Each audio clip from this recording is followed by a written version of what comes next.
Bienvenue dans un tout nouvel épisode Santé et Bien-être, le podcast d'Aesio Santé.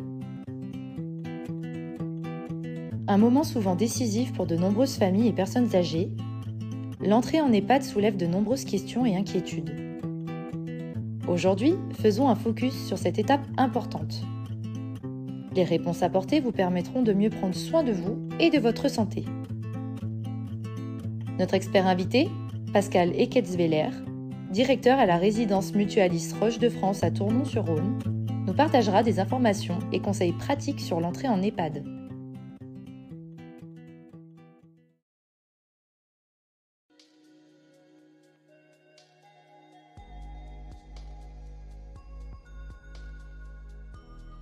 Bonjour Monsieur Ecketsveller et merci d'avoir répondu à cette invitation. Pour débuter, quelles sont les grandes étapes et comment se passe l'entrée en EHPAD ? Alors l'entrée en EHPAD est toujours un moment très délicat pour toutes les personnes et son entourage proche. Envisager une entrée en EHPAD est toujours une décision difficile. Cette décision est souvent prise lors d'un facteur déclenchant. Chute, hospitalisation, baisse de l'état général, difficulté pour la personne de gérer les actes quotidiens. Il est important de préciser que c'est la personne, futur résident, qui doit prendre la décision de l'entrée en EHPAD, accompagnée de ses proches. On parle donc là de consentement éclairé. Il est aussi important d'échanger avec le futur résident et sa famille sur l'idée qu'une admission en EHPAD n'est pas une fin en soi. C'est la vie qui continue avec des projets, des objectifs et du bien-être en perspective. Alors les grandes étapes peuvent se résumer ainsi. Le préalable à toute admission est l'inscription sur le portail Via Trajectoire, plateforme d'orientation et de mise en relation des personnes âgées à la recherche d'une structure d'accueil. Elle se présente sous la forme d'un annuaire des établissements et services médico-sociaux. Cela permet à la personne qui fait la demande de choisir un ou plusieurs établissements de son choix. Le médecin renseigne la partie médicale. Une fois la prise en soin validée par la commission d'admission, les deux parties se mettent en lien pour une visite de préadmission avec le résident, sauf si l'état de santé du résident le permet, et sa famille.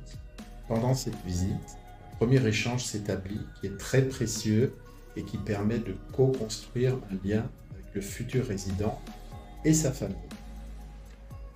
C'est le directeur ou la personne responsable qui reçoit la personne. Ce premier échange est très important pour le résident, pour sa famille et l'établissement. Elle permet de recueillir les informations sur son état de santé, son passé, son vécu, son histoire de vie, ses habitudes de vie. Je me permets d'insister sur cette étape absolument cruciale pour la suite de l'accueil. Il faut questionner sur les attendus et la représentation qu'ont le résident et sa famille de l'institution. Une fois cette étape franchie, et afin de permettre une prise en charge médico-sociale adaptée, personnalisée et respectueuse des attendus et besoins du résident, il faut informer le résident et sa famille sur le fonctionnement de l'établissement et la structure EHPAD afin que le résident prenne connaissance de son nouveau lieu de vie et qu'il puisse s'y projeter. Enfin, il doit y avoir un parallèle fait entre les attendus de la personne accueillie et les possibilités et contraintes de l'EHPAD. Il faut donc expliquer les écarts possibles entre le domicile et l'EHPAD, entre les attendus du résident et le réalisé possible de l'EHPAD. Ainsi, le résident pourra se faire une idée précise de son nouveau lieu de vie qu'il a choisi, mais aussi il pourra mieux se projeter et ainsi tourner la page de son domicile. La visite d'admission est une étape qui permet de finaliser le dossier administratif et médical. Il permet à toute l'équipe, staff de direction, animatrice, ergothérapeute, psychologue, IDEC, MEDEC, lingère, ASH, de se présenter au nouveau résident. C'est l'occasion d'expliquer la prise en charge globale du résident. Chaque métier va participer à l'accompagnement proposé et au bien-être du résident. Les premiers jours de présence permettent d'évaluer la prise en charge des soins. Aide-soignante, IDE. Les premiers jours de présence permettent d'évaluer la prise en charge des soins. Cette prise en charge des soins est évaluée par les aides-soignantes et les infirmières. Les premiers jours permettent aussi de questionner les habitudes alimentaires et de vie et aussi de régler parfois les soucis de logistique. Marquage des vêtements, installation dans le studio, questions qui se posent par rapport à la coiffeuse, le pédicure, le médecin et le fonctionnement général des différents services de l'établissement. Chaque EHPAD a un fonctionnement différent. Il faut donc expliquer les petites particularités de l'établissement liées à son architecture, son fonctionnement. Enfin, pour une mise en confiance optimale, il faut permettre à la famille et aux résidents de faire confiance à l'établissement. En effet, l'EHPAD accueille des personnes âgées dépendantes. Les proches nous confient leur papa, leur maman. Le directeur et les cadres intermédiaires doivent pouvoir assurer aux familles le souci permanent d'une bienveillance et d'une bientraitance quotidienne. Il faut aussi savoir écouter les aidants familiaux et leur assurer que chaque problème sera traité de façon réactive et efficace. Merci pour ces éléments de réponse. Et comment bien choisir un EHPAD ?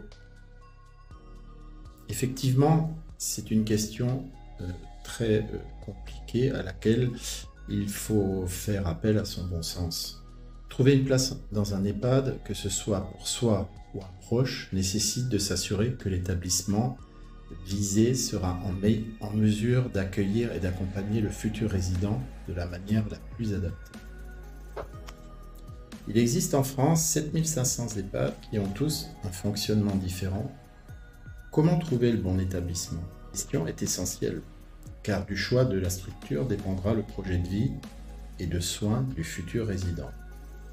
Dans un premier temps, je dirais qu'il n'y a pas de recette miracle pour bien choisir son EHPAD. D'autre part, l'explosion des demandes en EHPAD et le nombre de places proposées qui stagne a pour conséquence une offre pauvre face à une demande en augmentation constante chaque année. Ainsi, les files d'attente se rallongent et la tension sur les places en EHPAD sont réelles, laissant les familles et leurs proches ballotter entre l'hôpital, les urgences et le retour à domicile, parfois périlleux, voire impossible à gérer. Dans ce contexte de raréfaction des places en EHPAD, plusieurs conseils de bon sens et de base sont à respecter. Adapter l'état de santé de la personne accueillie à la prise en charge possible dans l'EHPAD. Par exemple, une personne ayant des pathologies de type maladie d'Alzheimer ou troubles cognitifs importants, il faudra rechercher en priorité une unité de vie protégée pour un accompagnement adapté. Évidemment, le premier réflexe actuel est d'aller voir les notes, observations et autres critiques de l'établissement sur les réseaux sociaux. Ces appréciations sont à prendre avec précaution car le ressenti des uns n'est pas celui des autres. C'est pourquoi il ne faut pas hésiter à demander une visite de l'établissement pour se faire son propre avis. Lors de cette visite, il est important de s'intéresser à un ensemble de questions liées aux enjeux humains. En premier lieu, il faut toujours demander un livret d'accueil. Ensuite, il faut bien poser la question de comment est construit le projet personnalisé du résident et à quel rythme est-il adapté. D'autres questions concernant la santé, en cas de problème de santé, d'hébergement ou autre, à qui dois-je m'adresser ? Adresse mail, boîte à idées, etc.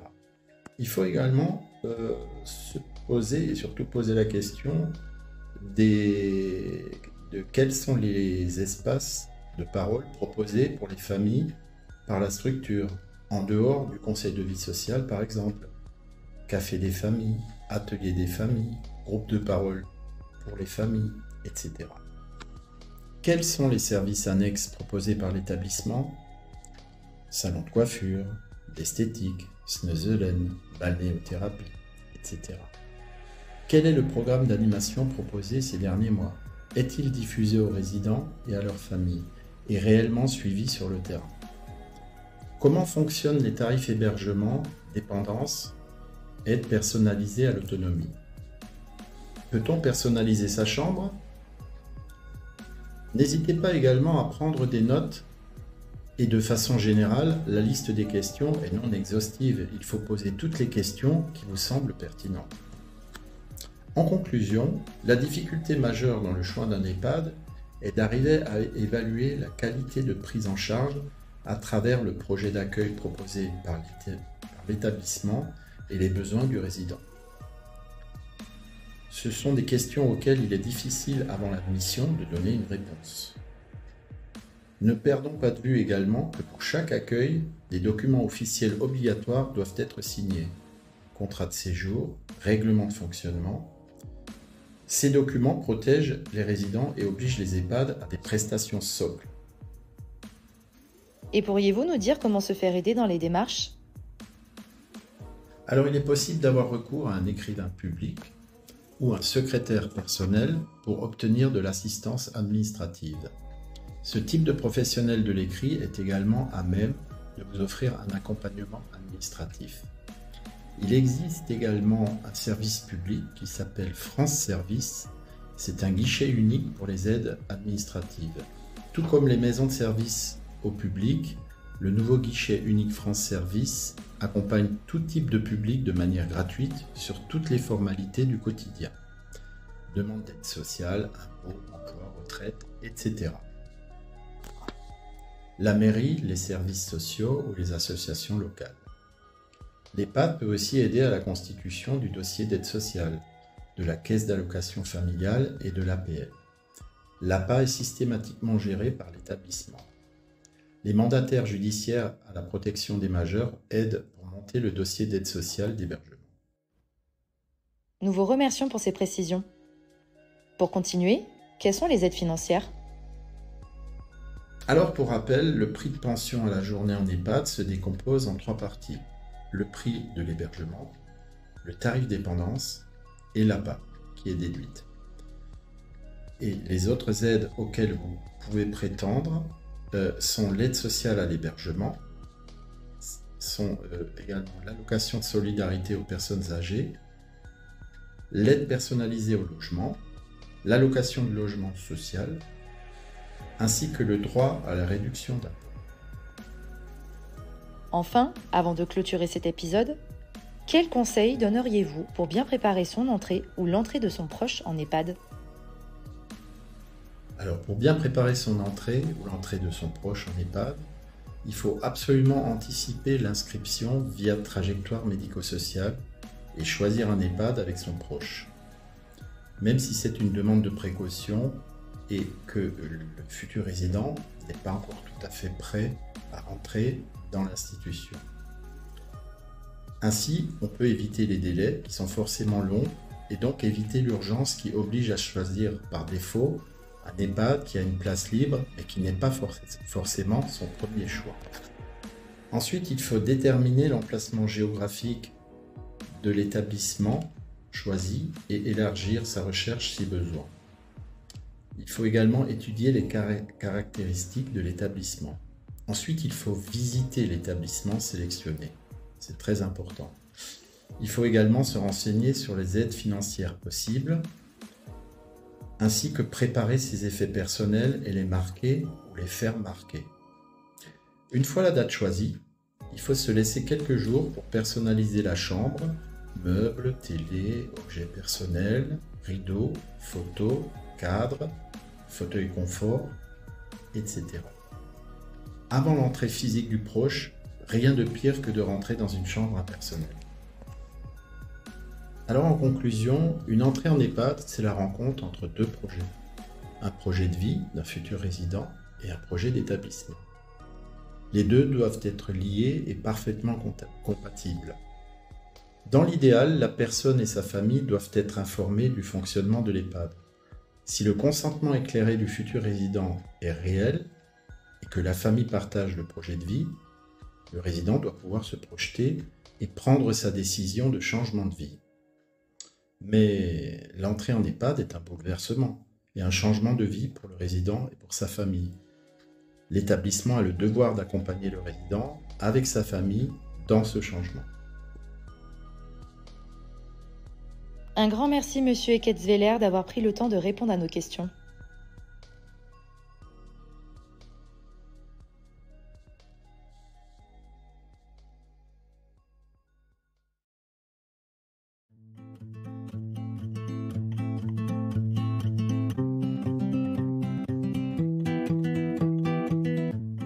Nous terminons cet épisode en vous remerciant de votre écoute. Nous vous encourageons à suivre ces conseils pour améliorer votre bien-être. Prenez action dès aujourd'hui pour une bonne santé. N'oubliez pas de vous abonner pour ne pas manquer nos futurs épisodes qui exploreront d'autres facettes de la santé et du bien-être. Si vous avez aimé cet épisode, faites-le savoir en le partageant à vos proches pour qu'ils puissent eux aussi profiter de ces informations précieuses. C'était Santé et Bien-être, le podcast d'Aesio Santé. Merci.